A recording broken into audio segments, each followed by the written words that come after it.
Hello, Beyond the Gates fans. We had the debut of new Ted today as Keith D. Robinson takes over the role. And I do have my own opinions and looking forward to some of yours in the comments, I hope. But I also didn't record on yesterday's episode, so we have to talk about that as well. First, please subscribe if you're not subscribed to the channel. And if you really want to support the channel, you can subscribe to Patreon, where I'm watching old soap opera episodes and reacting to them. Patreon.com/OCGTV. I first want to touch upon yesterday's episode. There are a few things to talk about. I feel like overall it wasn't the most exciting episode, but we did get some moments I would like to talk about. First and foremost, we continue to actually see that Martin actually maybe has a heart. Maybe Martin does have some likability to him.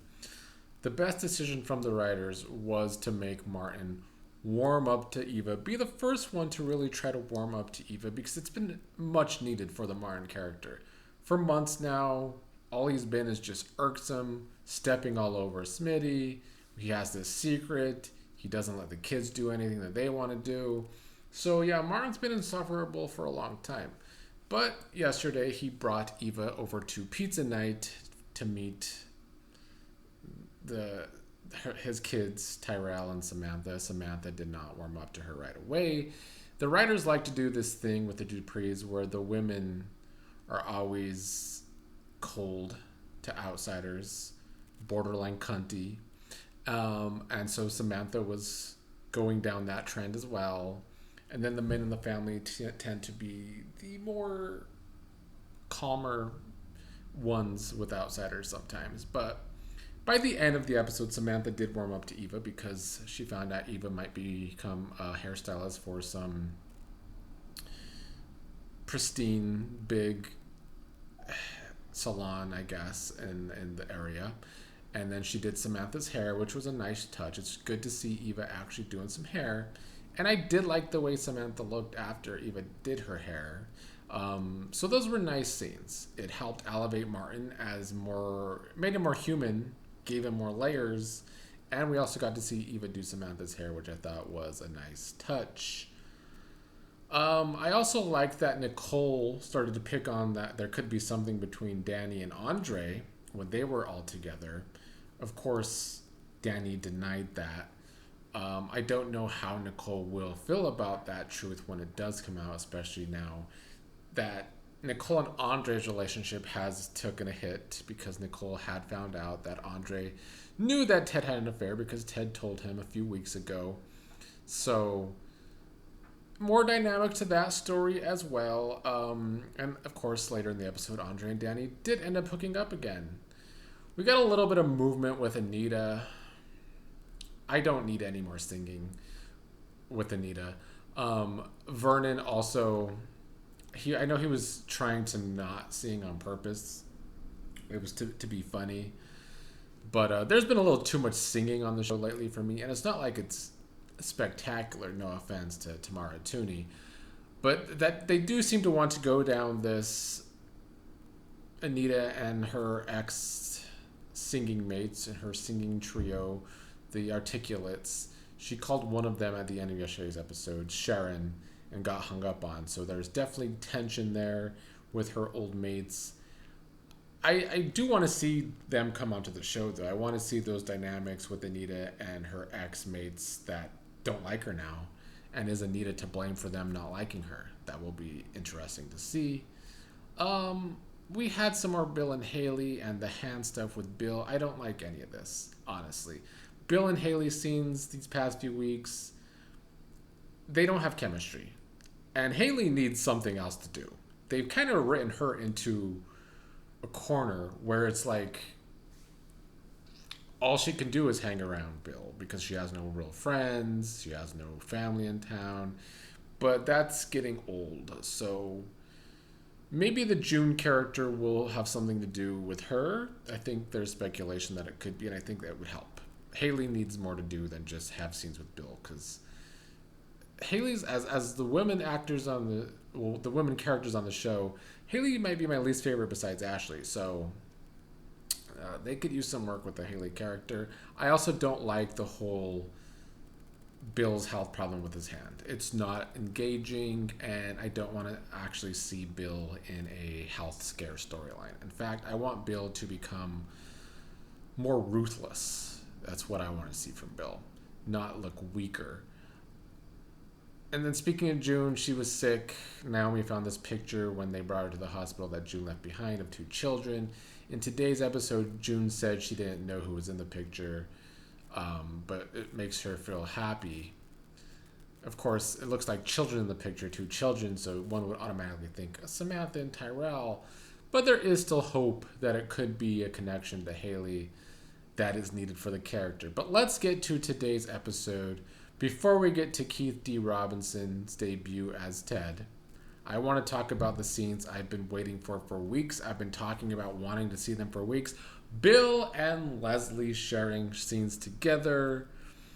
And much like Amber does as Eva, Eva brings out chemistry with so many characters. Timon as Bill does the same. And I expected no less with Leslie. I was not disappointed. They have some great villain chemistry together. Not necessarily saying they should hook up, but it would be more interesting than Bill and Haley for sure. But yeah, loved it. They only had 2 scenes today, but the chemistry was there. They kind of threatened each other. Bill being upset that she's slandering his name, giving her like a cease and desist order. And by the end of that conversation, Leslie told Bill to do his worst because she will do her worst. So threats there.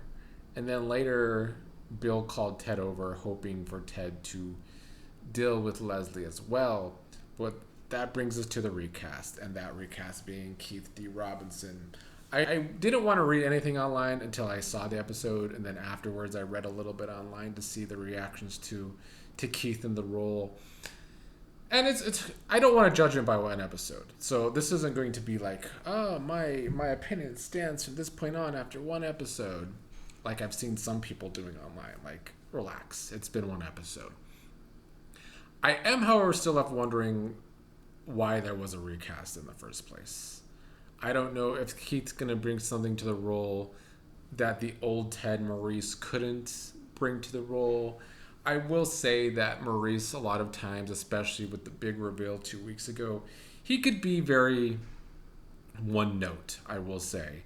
And I thought Keith had good scenes with Kat today. That was Keith's best scenes were with Kat. There was actually an emotion with Ted this time that I do think Maurice struggled with at times. I thought the last time we saw Maurice as Ted in his last episode with Eva, he had good scenes with Eva.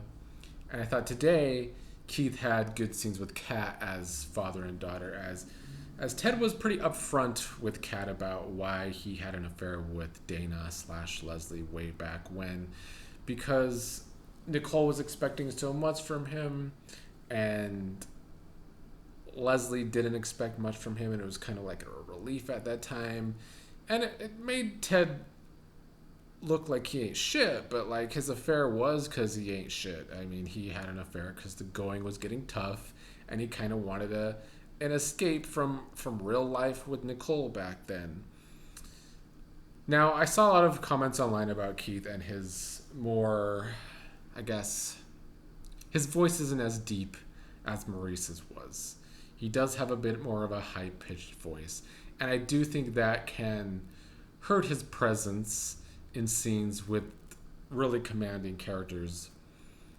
And I kind of saw that today with Bill. I do think the scenes with Bill and Naomi didn't hit as much as the scenes with Kat did. And then later, when Ted met up with Andre, I thought Keith kind of stumbled through his words. But it's his first day. And Maurice had his struggles too. So I'm not saying it's a bad recast. I'm not saying it's a good recast yet. I'm just saying there's room for improvement.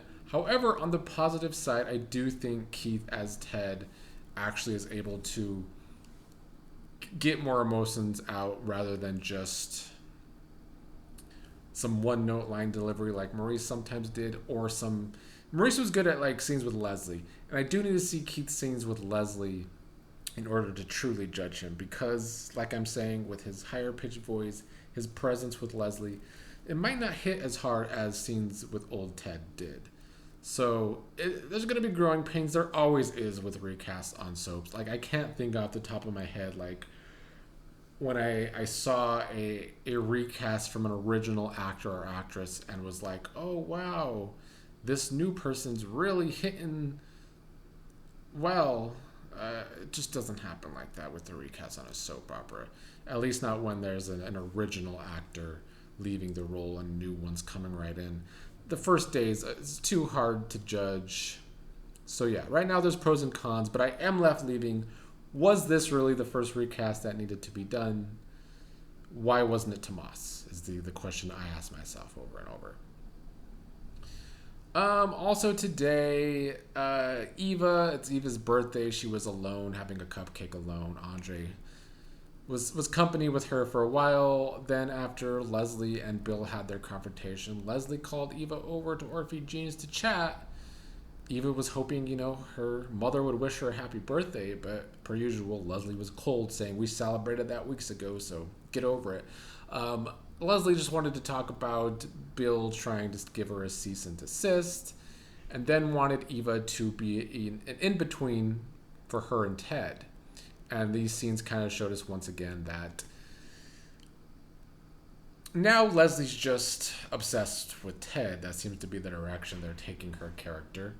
We've also seen many times, including today's episode, when anyone mentions the word crazy, Leslie does not like that word. So don't mention crazy around her because she doesn't like that word because she is cuckoo.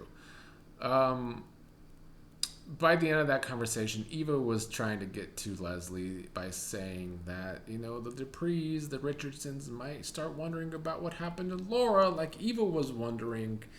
And Kat, being the smart character that she is, they write Kat as very smart, which I like. Kat and Naomi met up talking about all that's happened, and Kat pretty much put it together that this plan of Leslie and Eva's was a lot and might have actually included Laura being ran off the road and in the hospital just so Eva could magically get the job as Nicole's assistant and come into their lives. So Kat putting that together faster than Jacob, who is the police officer. I mean, not surprising on a soap opera. The police on soaps usually stumble through cases, so that's not surprising. Kat went to go tell Ted in the hotel room, but he wasn't there. He was out with Andre. And then Leslie arrived, and Kat and Leslie had a confrontation. And I loved when Kat asked Leslie, what name should we call you? Is it Leslie? Is it Anna? Is it Dana? And Leslie told something like to Kat, like, you can call me your almost stepmother. Leslie gets some good villainous one-liners these past few times we've seen her. Love that for her. Kat usually gets a lot of good lines too, though, so they got to have a little tussle. Kat was recording on her phone when Kat brought up the whole Laura being ran off the road, and if it could have been Leslie or Eva. And Leslie tried to imply that it was Eva or like agree with Kat that it could have been Eva. But then she gave a very detailed report of what happened to Laura, the masked woman and on a motorcycle running her off the road. So Kat left the conversation with Naomi before she ran into Leslie, thinking it was Eva that did it. Because Kat just has this... She hates Eva. She always has, and for a long time she probably always will. But it is tunnel vision when it comes to Eva. I'm hoping after this conversation with Leslie, and it being so detailed, she might rightfully think that was Leslie who did it. But she recorded it, and we'll see what she does with that recording of Leslie's. It's not like Leslie admitted anything in the recording, but she did give that detailed description. So good on Kat for being better than the police. I think that about covers it. Yes, I know that Derek and Ashley were on today. You'll never make me care about these two. Their relationship problems are a waste of my time on the show. And I will continue to feel that way. Like, I don't know what to tell anybody. Um, and then later, Ashley and Andre had scenes. It's not working. They need completely new directions. They're clearly sticking around. Like I said last time, we saw from the renewal videos that Ashley and Derek are still going to be around come August on the show, while they need to be in completely different directions. The show seems to be moving towards a breakup. I only watched a couple of their scenes today, because they're easily fast forward material for me. Lastly, I want to go over a comment I had on Tuesday's video because of all the speculation that Kat and Eva could be twins. And I've said many times I don't want that to be the case.